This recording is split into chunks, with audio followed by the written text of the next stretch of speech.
Sir हमारी thriller genre की picture तो सब लोग देखते आ रहे हैं। हम लोग को भी एज ए डायरेक्टर है सर, ऐसी उनके अंदर ऐसी बात थी कि हम लोग डिफरेंट टाइप का सब्जेक्ट करें, और हम लोग ने सब्जेक्ट सुना, हमको बहुत अच्छा लगा, और हम लोग ने सोचा इस टाइप की फिल्म करते हैं, क्योंकि राइट एक्टर मिलना बहुत ज़रूरी है। राइट एक्टर हमको मिल गए कपिल, तो हम लोग ने सोचा कि ये सब्जेक्ट हम लोग कॉमेडी बना दें।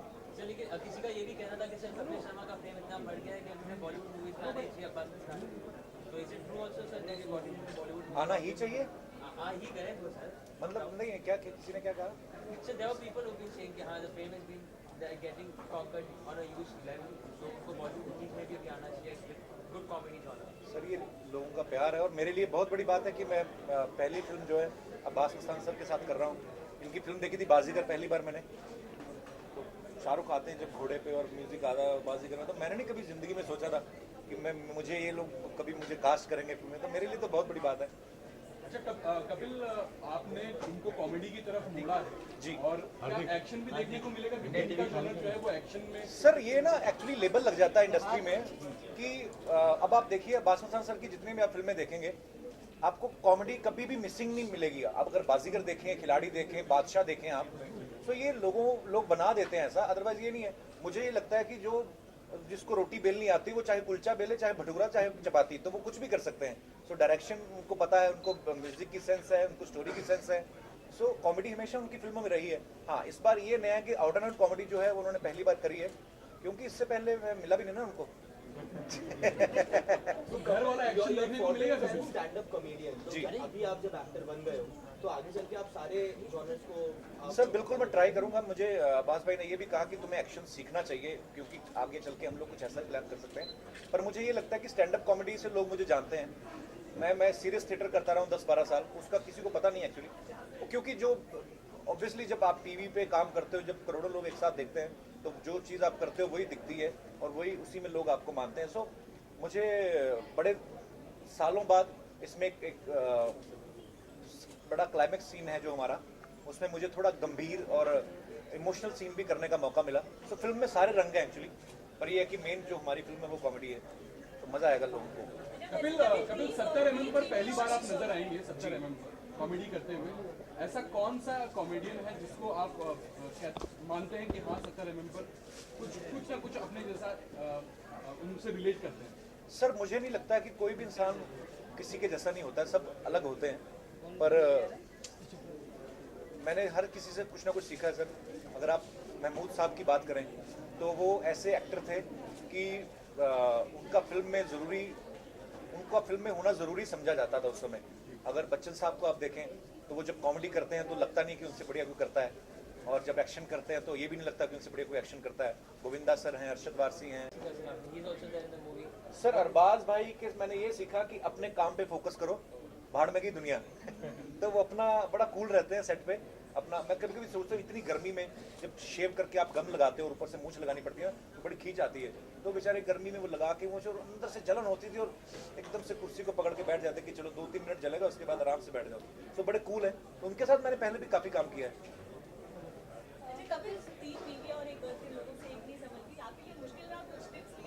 I am enjoying. ये रियल लाइफ में हो तो बड़ा पंगा है। ये अगर 3 बीवियां और होती भी नहीं होगी, मुझे नहीं लगता किसी की होती होगी। पहले ज़माने में होता था, राजा महाराजा रखते थे 365-400 बीवियां। मैं एक दिन कोई पे तो पढ़ रहा था, मैं वहाँ पे लिखा हुआ था, एक हमारे अमेरिका में कोई रेस्टोरेंट था, उन्होंने सब इंडियन राजाओं की फोटो में लगाई थी कि ये हो गया, वो हो गया, इतने इसकी बीवियाँ इतनी थी इतनी। मैं सोचूं अंग्रेज तभी घुस गए भारत में, क्योंकि ये तो इसी चक्कर में बिजी रहे होंगे। पर नहीं, it's a very tough thing कि, पर हाँ ये फिल्म में तो एक लाइट मूड रहता है, तो ऑब्वियसली मैं एंजॉय करूंगा क्योंकि ये फिल्म है। सो मज़ा आया फिल्म करके। कपिल सर, वैसे तो आप अपने शो पे जैसे जब स्वच्छता अभियान आया था तो उसको दिखाते थे, अब ये जो इनिशिएटिव है जिसके लिए आपने बताया, तो आप इसको भी अपने शो पे प्रमोट करेंगे? जी, आप अगर आप देखें तो ये भी स्वच्छता अभियान का एक हिस्सा है, बिकॉज हम लोग अगर स्वच्छ भारत की बात करते हैं तो ये सब चीज़ें भी उसी में आती हैं। बिकॉज ये गणपति विसर्जन जो है मोस्टली मुंबई में ज़्यादा मनाया जाता है, महाराष्ट्र में मनाया जाता है, सो अगर हम लोग महाराष्ट्र में ये प्रण कर लें कि हमें अपना, क्योंकि हमें यहीं पे रहना है, तो अगर हम लोग इसको साफ नहीं रखेंगे तो कौन रखेगा? कोई बाहर से आके तो रखेगा नहीं। अगर हम लोग कभी बाहर जाते हैं, सबसे पहली चीज़ हम लोग ढूंढते हैं, चॉकलेट खा के भी रैपर ढूंढने के लिए कि डस्टबिन कहाँ है, लेकिन अपनी कंट्री में हम लोग लिबर्टी ले लेते हैं ये।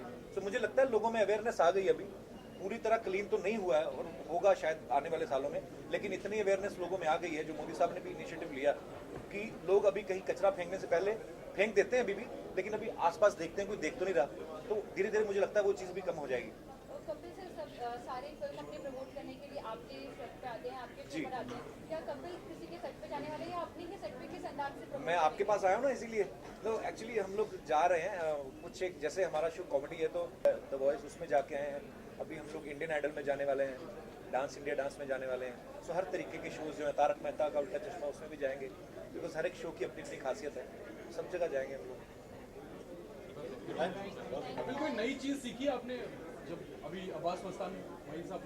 सर मैंने रोमांस करना सीखा एक्चुअली। पहले तो मैं बदतमीजी करता था, फ्लर्ट करता था अपने सेट पे, पर मैंने देखा है कि ग्रेसफुली रोमांस आप कैसे करते हो, और ये मुझे मुस्तान भाई ने पहली बार बताया।